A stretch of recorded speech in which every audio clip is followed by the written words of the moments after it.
오늘부터 2주간 동안 직분자들과 함께하는 특별 새벽 기도를 하려고 합니다.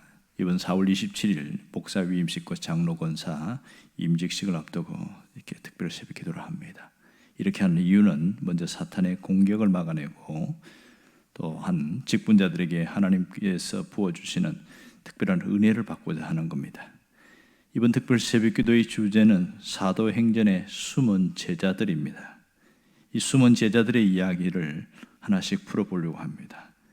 오늘 그 가운데 그들의 삶을 조명하면서 첫 번째 만날 사람은 제자 마띠아입니다. 마띠아는 본래 12사도가 아니었습니다. 가룟 유다가 예수님을 은30에 팔고서 후회하고 자기 몸을 스스로 던지고 나서 그리고 제자의 수가 결혼이 생기니까 이제 한 명을 뽑아서 세운 사람이 마띠아였습니다. 어떤 면에서 보면 사실 11명의 사도로도 별 문제가 없습니다. 그런데 왜 꼭 한 명을 뽑으려고 하는가, 이런 의문점을 가질 수밖에 없는 것이죠.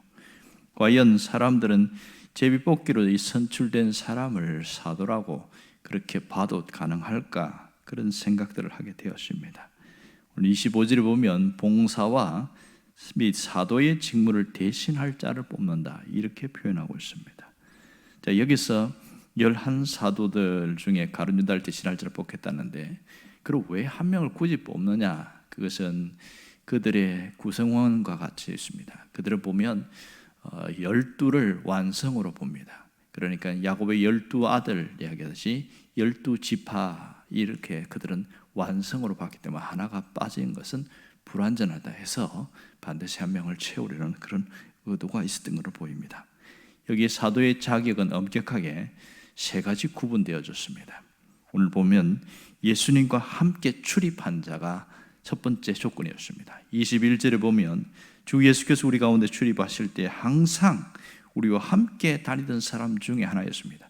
굉장히 까다로운 조건이죠. 여기서 출입한다는 그 히브리어 단어를 보면 이게 상당히 관용어적인 표현인데, 주석제에 보면, 옥스퍼드 주석에 보면 이런 얘기 나옵니다. 이런 인격적 관계가 형성된 사람들끼리 일상생활을 함께 한다는 히브리적 표현이다, 이렇게 써놨습니다. 그러니까 인격적 관계, 그냥 멀리서 어떤 일이 있었구나, 사람이 죽었다 살아났구나, 이런 정도가 아니라 가장 지근 거리에서 함께 예수님과 있었던 사람을 말합니다. 그리고 12제자와 옷깃을 스치면서 그들과 함께 대화하면서 깊은 교제와 관계를 나눴던 사람, 이런 사람이었습니다. 예수님을 가장 가까이 지켜본 사람 중에 뽑아야 되니까 쉬운 일은 아닌 것이죠. 그리고 예수님이 행한 일을 다 보고 예수님이 하신 것을 다 보고 느끼고 경험한 사람, 이 사람이 과연 몇 명이나 되겠냐 하는 생각을 합니다. 여기 보면 두 번째 자격이 뭐냐면 예수님께서 친히 지명하여 세운 사람이 사도라고 할 수 있습니다. 성경 여러 곳에 보면 예수님이 다니면서 베드로, 요한, 야고보, 만드레, 빌립, 도마, 이런 사람을 줄줄이 세웠는데 직접 예수님 뽑았습니다. 이것은 사도의 자격은 시험 봐서 얻어진 것도 아니고 예수님이 지명하여 세운 사람이라야 가능했던 겁니다. 세 번째 조건은 부활하신 예수님을 만나 뵌 사람만이 사도의 자격을 얻게 되었습니다. 그러니까 사도라고 하면 마땅히 예수님과 함께 있지만 예수님의 부활한 모습을 직접 목격해야 됐습니다. 예수님 부활하신 이후에 무려 11번이나 사람들에게 나타났습니다. 때로는 1대1로 개인적으로 나타났고, 때로는 12명에게, 어떤 때는 다수 몇백 명에게 동시에 나타나고, 이렇게 해서 나타났는데 반드시 예수님의 부활하신 것을 보았고 그분의 말씀을 듣고 마지막 승천한 장면까지 함께 했던 사람이 사도라고 할 수 있는 것이죠. 자, 이런 면에서 가룟 유다는 예수님이 지명하여 뽑긴 했지만 하나가 문제가 생겼습니다. 그는 예수님의 부활을 보지 못했습니다. 그런 면에서 그는 12제자로서라고 표현할 수는 있지만 사도라고는 말하지 않습니다. 부활의 장면을 목격하지 않고 스스로 죽었기 때문에 그런 사도가 아니다, 이렇게 이야기를 합니다. 자, 이제 오늘 그런데 문제는 두 번째 조건인 예수님이 지명해야 된다는 것은 이미 승천하셨기 때문에 지명할 수가 없는 거예요. 그래서 첫 번째 조건과 세 번째 조건, 직접 예수님의 공생의 사역에 계속 함께 했던 사람이고 예수님의 부활을 받은 사람 중에서 선출을 받기 시작했습니다. 근데 그 둘 중에 누구가 있냐면 하나는 요셉이고 또 하나는 마띠아였습니다. 근데 오늘 이 요셉에 대해서 설명하는 거 보면 수식어가 굉장히 화려합니다. 여기서 나타난 요셉의 23절에 보면 그들이 두 사람을 세웠는데 하나는 바사바라고도 하고 별명이 유스도인이라고 하는 요셉이요 이랬습니다. 이 요셉은 굉장히 별명이 많아요. 바사바는 히브리어로 안식일의 아들 이런 뜻입니다. 그리고 유스도는 이 당시에 라틴어 로마 사람과 관련된 로마서의 별명입니다. 이렇게 이름은 원래 요셉이죠. 이렇게 다양한 별명이 있는 것은 뭐냐면 영향력을 말합니다. 히브리인들 가운데에서도 이 사람이 특별히 바사바라는 그런 호를 가질 만큼의 중요한 영향력이 있었고 이 로마 사람들에게도 상당히 이 사람은 지명도가 높은 사람으로 그렇게 보여진 것입니다. 그 반면에 마띠아는 어떠한 수식어도 없습니다. 그냥 마띠아입니다. 그런 거 보면 마띠아는 무명인에 불과한 것이죠. 아무도 그의 존재를 알지 못했습니다.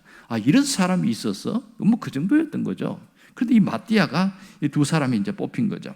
자, 그래서 이 사람들을 놓고 제비를 뽑는데 제비 뽑기를 어떻게 하냐면 참 재밌습니다. 원래 제비 뽑기라는 단어 자체가 이 단어가 조약돌이라는 뜻이에요. 그들이 어떻게 해서 제비 뽑기 하는 거 보니까 이렇게 둥글게 생긴 항아리가 있는데 거기에다가 조약돌, 작은 조약돌에다가 사람 이름을 써넣습니다. 요셉, 마띠아 이 두 조약돌을 집어넣고 항아리로 막 흔들어요. 물론 흔들기 전에 하나님 앞에 기도합니다. 여기 나온 것처럼 하나님 앞에 간절히 기도하면서 하나님 이 둘 중에 하나님이 선택한 자가 누구입니까? 하나님의 뜻에 따라서 뽑히기를 원합니다. 이러면서 이제 그렇게 흔드는데 툭 튀어나오는 것이 그것이 하나님이 선택한 사람이에요. 막 흔드는데 누가 튀어나오냐? 마띠아가 나온 거예요. 자, 마띠아 나왔을 때에 가장 당황한 사람이 누굴까요? 요셉이었습니다. 자기는 상당히 유력한 자고 영향력이 있는 사람이고 12제자 중에 들어가면 뭘 할 일도 많이 할 수 있는데 하나님은 요셉이 아니고 마띠아가 뽑힌 거예요. 마띠아는 순간 당황했지요. 자기는 뽑히라고 상상도 하지 않았는데 갑자기 이런 일이 나니까 둘 다 당황한 건 마찬가지였습니다. 어떤 분은 그런 생각 이야기합니다. 과연 마띠아를 사도라고 말할 수 있느냐? 그때 반박을 하는데 뭐라고 그러냐면 성령께서 가룟유다를 대신할 자를 제비 뽑기를 통하여 뽑았기 때문에 마띠아는 사도가 맞다 이렇게 얘기를 합니다. 사실 맞는 것이지요. 보면 오늘 26절에 보면 마띠아를 주의 제자로 합당한 예우를 대한 것을 볼 수 있습니다. 11사도의 수에 들어가니라 이렇게 말했습니다. 그걸 보면 마띠아는 11사도의 권위가 주어졌음을 알 수가 있습니다. 오늘 우리에게 주신 신앙적 메시지도 분명하지요. 하나님은 지금도 일꾼을 세우는 일에 하나님이 주도적으로 간섭하신다는 겁니다. 하나님의 뜻을 찾아서 하나님께서 일꾼을 세우려가는 그곳에는 하나님께 순종하려는 그 자들을 먼저 찾으신다는 걸 알 수 있습니다. 또한 일꾼은 사람이 아니라 하나님이 지명하시고 하나님이 부르셔서 세우셨음을 우리는 잊지 않아야 됩니다. 교회들마다 이 분명한 것을 깨닫지 못하면 이 상당한 홍역을 치르는 경우가 굉장히 많습니다. 일꾼을 세우기 전에는 아무 문제가 없습니다. 하지만 투표를 한 이후에는 굉장한 홍역을 치릅니다. 그리고 투표한 이후에 임직을 할 때는 수많은 아픔을 겪는 분들도 있습니다. 자, 우리가 분명히 깨닫는 것은 주님이 일꾼을 세우신다는 것은 흔들림이 없는 사실인 것이죠. 이 분명한 확신이 없는 사람들은 일꾼을 세워져도 흔들리는 경우가 굉장히 많습니다. 나를 주님이 세우셨다. 우리를 주님이 세우셨다. 여기에 대해서 전적으로 믿음으로 받아들일 수 있어야 합니다. 이 사람이 뽑은 것이 아니라 주님 세우셨다는 그것은 바로 영적인 자존감입니다. 다른 사람의 권위나 다른 사람의 것에 세워진 것도 하나님이 세우셨다는 것을 인정하는 그때부터 교회는 평화롭게 세워지기 시작합니다. 하나님은 무명으로 일하던 사람도 하나님이 그들을 뽑으신다는 겁니다. 그를 기억한다는 겁니다. 그것을 뭘 통해서 알 수 있어요? 오늘 마띠아를 통해서 알 수 있습니다. 세상적으로는 요셉이 가장 유명했고 영향력을 행사하는 사람이었지만 하나님의 입장에서는 마띠아가 맞다 이렇게 느낀 것이죠. 마띠아는 전혀 존재감이 없는 사람이었습니다. 이 마띠아가 하나님 이게 뽑혔을 때 얼마나 놀랬겠어요. 또 그리고 감동은 얼마나 큰 감동이겠어요. 자신이 예수님과 3년 동안 따라다녔던 그 모든 세월들이 주마등처럼 싹 지나갔을 겁니다. 그 모든 것에서 예수님이 함께한 그곳에 마띠아도 있었거든요. 다른 제자들과 함께 마띠아가 있었다는 것을 알 수가 있습니다. 학자들은 그러면 이 마띠아는 소속이 어디냐? 여기에 굉장히 궁금증을 갖고 있습니다. 예수님이 보면 함께 따라다니던 사람들 중에 보면 12사도가 있습니다. 그리고 12제자들 말고도 70명의 제자가 따로 있습니다. 그때 보면 예수님이 둘씩 보내서 전도 훈련을 시키고 그리고 거기서 치유도 하고 귀신도 내쫓도록 하는 그 일을 할 때 70명의 제자가 있었고요. 또 보면 예수님 마가요한 다락방에 보면 120명의 또 제자가 있었습니다. 그리고 예수님이 승천하실 때 500명이 함께 있습니다. 거기에 또 제자들이 있습니다. 이 소속 중에 어디냐? 아마도 학자들은 무게중심을 어디에 두냐면 70명의 제자 중에 하나였을 것이다. 이렇게 보고 있습니다. 자, 그러면 12명이 아닌 70명 중에 하나인 이 마띠아 한번 생각해 보세요. 이 존재감이 드러날 수 있겠습니까? 이 사람이 어디서 뭘 하는지 그렇게 별로 빛나지 않았을 겁니다. 그러나 분명한 것은 마띠아는 그곳에서 주님과 함께 3년 동안 따라다녔던 것은 사실입니다. 아무도 몰라줬고 아무도 모르지만 그러나 하나님은 그를 기억하고 계셨다는 사실입니다. 우리가 잘 아는 오병이어의 기적 사건은 유명합니다. 이 사복음서에 다 나올 정도로 굉장히 유명한 사건입니다. 이때 우리는 잘 알고 있습니다. 이 남자만 5,000명이었고 여자 어린아이까지 해서 2만 명쯤 되었다, 이런 표현을 씁니다.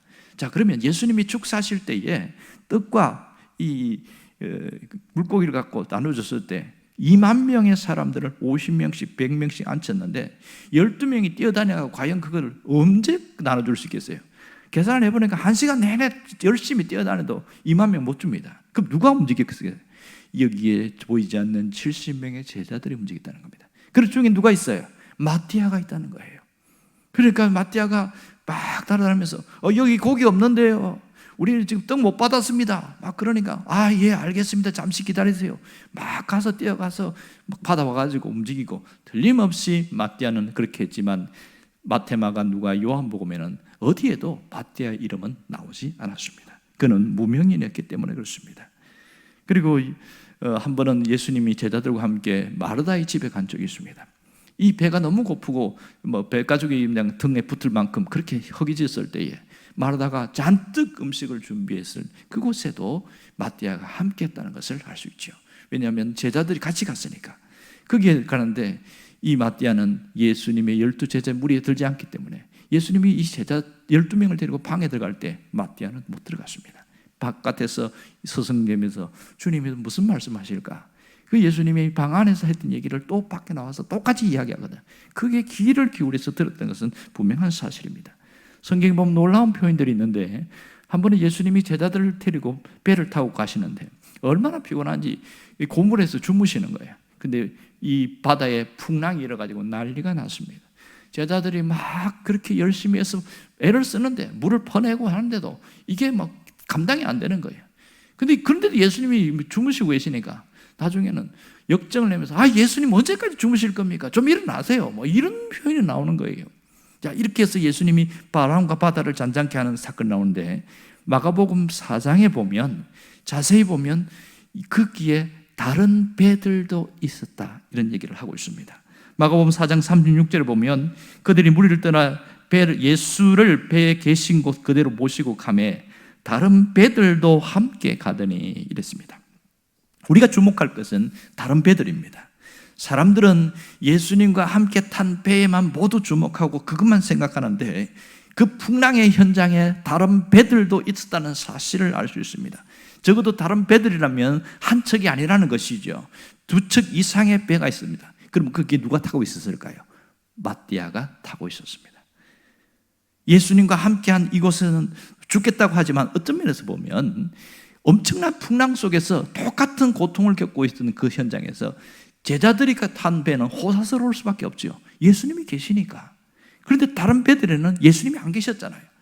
그들은 얼마든지 예수님이 배를 타고 갈 때 안녕히 다녀오세요 하고 보내고 자기들이 집에 갈 수도 있었습니다. 그럼에도 불구하고 우리가 주님이 가시는 곳에 어디든지 함께 따라가자 그러면서 함께 갔던 것이죠. 그런데 풍랑을 만나버렸어요. 아주 곤란한 일이 생긴 거죠. 야, 이러다가 우리가 죽는 거 아니야? 그런 극적인 상황 속에서 예수님이 일어나셔서 바람과 바다를 향하여 잠잠하라, 고요하라 그 한마디 했을 때에 모든 것이 평정된 그 현장에 마띠아가 있었습니다. 마띠아는 자신의 제자됨을 포기하지 않고 끝까지 주님을 따라다녔습니다. 하지만 아무도 기억하지 않았습니다. 누구도 몰랐던 거기에 반전이 일어납니다. 그것은 하나님이 그를 보고 계시다는 사실입니다. 사람이 아니라 하나님이 보고 계시다는 거예요. 여러분, 우리 인생 드라마에도 하나님이 보고 계신다는 사실을 잊지 않기를 바랍니다. 때로는 한 번도 무대에 등장하지 않고 열심히 했는데도 주목받지 않는 그런 현장에도 하나님은 기억하고 계십니다. 여러분, 인생 드라마의 연출자이신 하나님이 모든 사람 배역하지만 때로는 중요한 배역을 맡길 때가 있지만 때로는 아주 사소한 배역을 맡길 때가 있습니다. 그러나 하나님은 그가 그 현장에서 무슨 일을 했는지 그리고 자기가 맡은 직임에서 얼마나 성실하게 했는지 그걸 다 하나님이 보고 계신다는 거예요. 우리가 사람이 알지 못하지만 때로는 누군가에게 선행을 베풀고 누군가에게는 자비를 베풀기도 하고 또 누군가에게는 장학금도 주기도 하고 밥을 사주기도 하고 또 선교사에게 선교 헌금을 주기도 하고 사람들은 모를 수 있지만 하나님은 아십니다. 하나님은 보고 계신다는 것이죠. 우리의 한마디 모든 것 가운데 그걸 통해서 하나님은 우리에게 상 주신다는 사실을 잊지 않아야 됩니다. 이 사도행전 1장에서 갑자기 마띠아가 왜 뽑혔느냐 아무도 모릅니다. 그런데 누가 아셨어요? 하나님은 보고 계신 것이죠. 요셉보다는 마띠아가 맞다. 하나님은 그렇게 보신 거예요. 왜요? 3년 동안 모든 행적 가운데 마띠아, 무명의 마띠아, 이 사람의 적임자라고 하나님이 인정하신 겁니다. 여러분, 오늘 우리가 마띠아가 걸어갔던 숨은 제자의 길을 한번 걸어가면 좋겠습니다. 아무도 보지 못하고 아무도 주목하지 못하지만 하나님은 다 보고 계십니다. 그래서 우리가 주를 위해서 마띠아처럼 한번 살아보자는 것이죠. 누가 주목하지 않지만 누가 나에게 칭찬하지 않지만 그러나 12제자의 영광스러운 바늘을 얻었던 그 마띠아처럼 주님을 위해서 한번 살아보자는 것이죠. 그럴 때에 주님은 우리가 믿음의 바늘 위에 우리를 세우실 것을 확신합니다. 여러분이 오늘도 숨은 제자와 같은 이 사람처럼 함께 살기를 주의 이름으로 축원합니다. 기도하겠습니다.